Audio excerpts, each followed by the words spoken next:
under the glow of candlelight, Alara carefully threads a spool onto her loom, each movement practiced yet filled with quiet determination. With each delicate pass of her fingers, Alara's concentration deepens.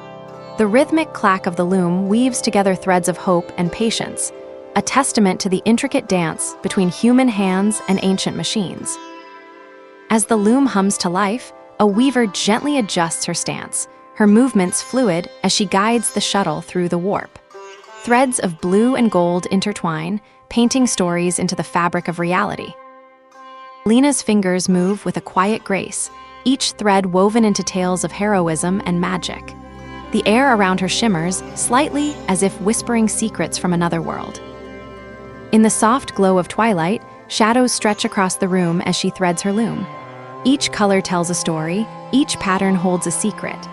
Outside, the world is hushed and still, save for the gentle rustle of leaves. A soft breeze carries the scent of blooming flowers as Alara pauses to admire her handiwork. The sun dips low, casting long shadows across the cottage's garden. A distant bell tolls, signaling the approach of twilight. As twilight descends, Ra notices a small bird nesting in her garden, its feathers blending seamlessly with the fading light.